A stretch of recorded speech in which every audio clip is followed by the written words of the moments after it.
बघा, इतके जास्त स्वामी सेवा, तितक्यात जास्त अडचणी आणि त्रास का? कोणत्याही देवाची सेवा करताना घरात कटकट होते. हाय हॅलो नमस्कार, मी गायत्री पाटील तुमच्या सर्वांचे अगदी मनापासून स्वागत करते आपल्या युट्यूब चॅनल. सर्वांना श्री स्वामी समर्थ. बघा, आपण जेव्हा जेव्हा स्वामी सेवा सुरू करतो तेव्हा आपल्याला त्रास होतो, अडचणी वाढतात. बघा, मनुष्य जेव्हा आपण जन्माला येतो तेव्हा बँक बॅलन्स घेऊन येतो आणि तो पैशाचा नाही बरं का, तर कर्माचा, आपल्या भोगाचा बँक बॅलन्स आपण घेऊन जन्माला येत असतो. 72 प्रकारची ऋण आपण मागच्या जन्माची ह्या जन्मात घेऊन आलेलो असतो. आपण जेव्हा जन्माला येतो तेव्हा आपण खूप काही घेऊन येतो आणि हे आहेच. आपण नाही म्हटलं तरी सुद्धा या गोष्टी टाळता येत नाही. बघा, एखाद्याच्या आयुष्यात कधी तो कुठला वार पाडत नाही, कोणत्याही देवाला हात जोडत नाही, काही देव करत नाही, तरी सुद्धा तो खूप सुखी आहे. कारण तो मागच्या जन्मात खूप त्याने चांगले कर्म केले आहे. कारण श्रीमद भागवतामध्ये छान असं वर्णन सुद्धा केलेलं आहे. जेव्हा एखाद्या व्यक्तीचं काहीच नसताना देखील सुखात कर्जात नाही, सुखात आहे आणि आम्ही एवढं देवपूजा करतो, एवढी सेवा करतो, तरी डोक्यावरचं कर्ज संपत नाही, भार संपत नाही, वाढतच जातात, तर असं आयुष्य चाललंय. तर आपण आधी जन्माला येतो तेव्हा आपण पूर्वसंचित घेऊन आलेलो असतो. बघा, एखाद्या व्यक्तीचं असं असतं, तो देवाचं करत नाही, वार पाळत नाही, काही पण खातो, कोणाच्याही निंदा करतो, एखाद्याला नाव ठेवतो, पण तो ह्या जन्मात त्याचा कर्माचा बँक बॅलन्स खराब करतो आहे, कमी करतो आहे. कारण जो चांगला बँक बॅलन्स घेऊन आलाय त्यापेक्षा तो आता वाईट कर्म वाढवतोय आणि देव सुद्धा करत नाहीये आणि जो काही घेऊन आलाय तो संपवतो आहे. बघा, एखाद्या व्यक्तीला लग्न झाल्यावर सुरुवातीचा काळ हा खूप संघर्षमय असतो. वेदना असतात, ॲडजस्टमेंट असते, आपल्याला कोणी समजून घेत नाही किंवा आपण त्यांना कधी समजून घेण्यात कमी पडतो किंवा लग्न झाल्यावर दुःख, त्रास, संकट, वेदना, आर्थिक, मानसिक, शारीरिक कष्ट आलो आणि सुरुवातीचे 5 ते 6 वर्ष खूप वाईट गेली. पण त्या वाईट दिवसातून, मार्गातून नक्कीच आपले चांगले दिवस येतात. बघा, कोणताही व्यक्ती वाईट नसतो, तर तेव्हा त्याची वेळ वाईट असते. एखादा का ती वाईट वेळ निघून गेली का त्यानंतर आयुष्य खूप सुखाचं आणि आनंददायी होऊन जातं. बघा, दिवस मात्र बदलायला वेळ लागत नाही, फक्त वेळेची आठवण राहत असते. एखाद्याचं या उलट असतं, म्हणजे त्याच्याकडे सगळं चांगलं आहे, पण तो थोड्या दिवसांनी सगळं काही परत घेतलं जातं, सगळं संपून जातं, पैसा किंवा एखाद्या व्यक्तीचं हॉस्पिटलमध्ये खर्च होतो. म्हणून यासाठी आपण देवाकडे आभार माना. का तर मी तरुण आहे, मी सक्षम आहे, तोपर्यंत तुम्हाला जी दुःख, संकट वयाच्या 50व्या वर्षानंतर भोग भोगण्यापेक्षा नंतर परमेश्वर तरुणपणातच आपले भोग भोगून घेत असतात.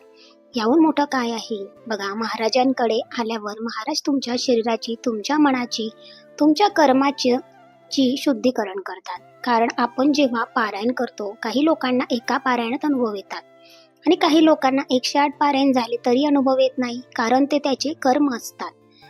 बघा, कारण आपण जे काही घेऊन आलोय ना, ते आपल्यालाच माहिती नाही. आता आपण स्वामी सेवेत आल्यावर खूप अडचणी येतात.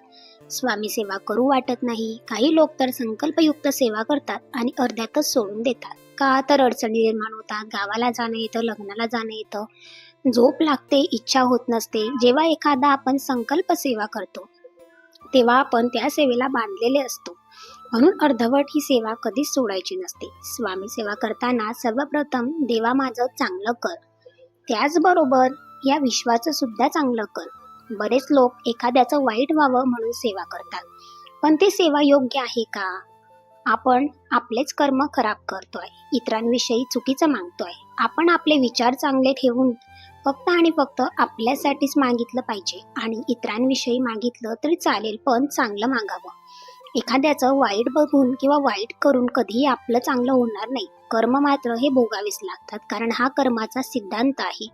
कर्म कोणालाही चुकलेले नाहीये. कर्माच्या आणि आपल्यामध्ये देव सुद्धा येत नाही. देवाला तुम्ही घर, लग्न, मुलं, बाळ यासाठी तुम्ही नवस करा, चांगलं मागा, पण सेवा करा. पण आपण जेव्हा संकल्पयुक्त किंवा एखादी वस्तू मागून सेवा करतो ना, तेव्हा तुम्हाला खूप जास्त अडचणी येतात, त्रास होतो.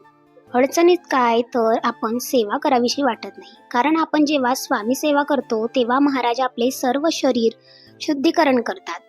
जोपर्यंत आपला पापाचा भोग कमी होत नाही तोपर्यंत आपण महाराजांच्या जवळ जाणार नाही. सेवा करत असताना एखाद्या व्यक्तीविषयी वाईट विचार, आळस येणे, झोप येणे, सेवेमध्ये मन न लागणे, सेवेत सातत्य नसणे, खंडन पडणे हे आपले दोष असतात. म्हणून सेवा करत असताना अडचणी येतात, पण त्यामुळे सेवा सोडायची नाही तर सेवा वाढवायची. ते आपले भोग आहेत, आपले कर्म आहेत. काम, क्रोध, मोह, मद, मत्सर या गोष्टींमुळे सेवा होणार नाही.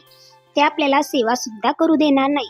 पण आपण जेव्हा स्वतःला सांगू, किती पण अडचणी येऊ दे, मी काही सेवा सोडणार नाही, कितीही त्रास होऊ दे मला, मी कधीच सेवा सोडणार नाही, तेव्हा आपण हळूहळू मात्र सगळं ठीक व्हायला सुरुवात होते. आपले दोष कमी होतील आणि आपला मार्ग मोकळा होईल. बघा, स्वामी सेवा करून कोणाचंही वाईट झालेलं नाहीये आणि होणार सुद्धा नाही, पण ते आपलेच दोष असतात. आपण महाराजांना सांगायचं का, महाराज माझ्या इतके माझ्यामध्ये खूप जास्त अवगुण आहेत, मला त्यातून बाहेर पडायचं आहे आणि या अवगुणातून नामस्मरण करणं आपल्या मनात आणणं, कोणाविषयी वाईट चिंतन नको. ज्या लोकांची आध्यात्मिकदृष्ट्या प्रगती असते ना, त्या लोकांना अध्यात्म आवडतं, देवाचा छंद लागतो. अगदी त्यांनी देवाचं नाही केलं तरी त्यांचं मन लागत नाही. ते कोणाचं वाईट चिंतत नाही, कोणाकडे वाईट बोलत नाही आणि लोकांनी जर त्यांचं वाईट बोललं, त्यांचं वाईट केलं तरी त्यांना काहीच होत नाही. कारण बघा, त्यांचा आत्मा शरीर शुद्धीकरण झालेला असतो.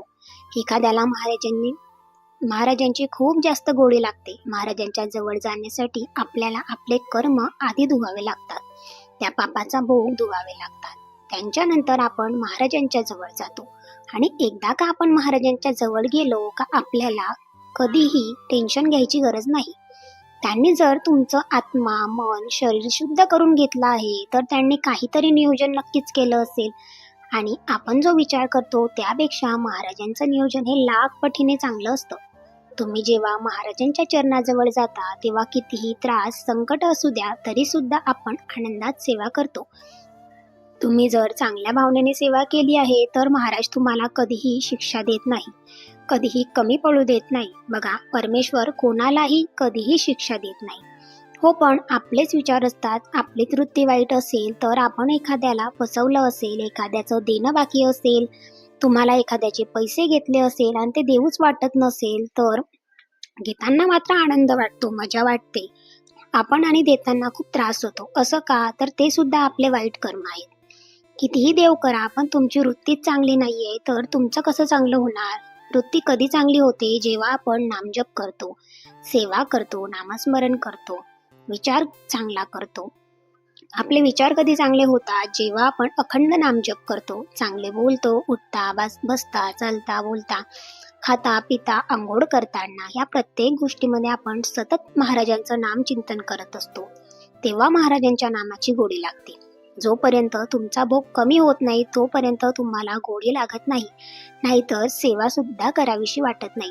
आणि हीच महाराजांच्या नामस्मरणाची गोडी लागण्यासाठी दिवसभराचं शेड्यूल, आपलं घरातली कामे आणि जो काही मला वेळ मिळतो आहे त्याच्यात मी स्वामीचरित्र वाचणार, नंतर गुरुचरित्रातील 14वा आणि 18वा अध्याय वाचणार, नंतर मी दुर्गा सप्तशती वाचणार, मल्हारी सप्तशती वाचणार, कधीतरी मी वर्षातून आपल्या स्वतःच्या वास्तूमध्ये गुरुचरित्र लावणार, नंतर मी 108 स्वामीचरित्र करणार, 11 माळी का होईना आपण श्री स्वामी समर्थ मंत्राचा दररोज न चुकता अखंडपणे नामजप करणार, 1 माळ आपल्या कुलदेवीसाठी करणार, त्याच्यानंतर गायत्री मंत्राची माळ जप करणार, संध्याकाळी छान असं देवपूजा करणार, कालभैरवाष्टक म्हणणार, तारक मंत्र माझ्या घरामध्ये लावणार, स्वतःही म्हणणार, मोबाईलवरही लावणार. त्याच पद्धतीने संध्याकाळी विष्णू सहस्त्रनाम वाचणार किंवा व्यंकटेश स्तोत्र वाचणार, श्री सुक्तमचं पठण करणार. घरातील देवपूजा करत असताना अधूनमधून का होईना आपण छान असे देव स्वच्छ करणार, देवघर देवारा क्लीन करणार, वस्त्र बदलणार. त्याच्यामुळे माझं मन एक वेगळ्या आनंदात असतं की मी महाराजांसाठी काय करते आहे, किती सुंदर असे माझे देव दिसत आहे, त्यांच्याकडे बघून अगदी मनाला छान वाटतं. पण इतरांचा विचार आपल्या डोक्यात येत नाही, इतरांचे विषय आपल्या डोक्यात येत नाही. कोणी इतरांविषयी काहीही सांगितलं तरी आपण त्या व्यक्तीचा कधीच विचार करत नाही, कारण आपण आपल्या मनाप्रमाणे विचार करतो. आपण आपल्या योग्यतेनुसार विचार करत असतो की मला काय हवं आहे, मी किती सेवा वाढवली पाहिजे, मी किती जास्त प्रयत्न केले पाहिजे माझी सेवा वाढवण्यासाठी आणि नामजप करण्यासाठी. तर असं असतं, जेव्हा तुमची सेवा हळूहळू वाढेल ना, निश्चितच तुमचा त्रास कमी होईल. त्रास जर तुमचा वाढला तर समजायचं का आत्ता माझे भोग हळूहळू संपण्यासाठी सुरुवात होत आहे. म्हटल्यानंतर जास्तीची सेवा वाढवायची, जेणेकरून तुमचे भोग हे लवकर संपले जातील. तर आजचा ब्लॉग तुम्हाला कसा वाटला? नक्की कमेंट्स करून सांगा. तुम्ही जर आपल्या चॅनलवर नवीन असाल तर चॅनलला सबस्क्राईब करा, जेणेकरून तुम्हाला सुद्धा असे छान छान डेली ब्लॉग्स आपल्या यूट्यूब चॅनल बघायला मिळतील. तर आजच्याच एका पॉझिटिव्ह नोटवर आजचा ब्लॉग इथेच एंड करते. पुन्हा भेटेल अशाच एका छानशा व्हिडिओमध्ये. तोपर्यंत सर्वांना श्री स्वामी समर्थ. जास्तीत जास्त सेवा करा. संकट कोणाच्या आयुष्यात नाहीये, तर संकट प्रत्येकाच्या आयुष्यात आहे. सेवा वाढवली का त्रास नक्कीच कमी होतो.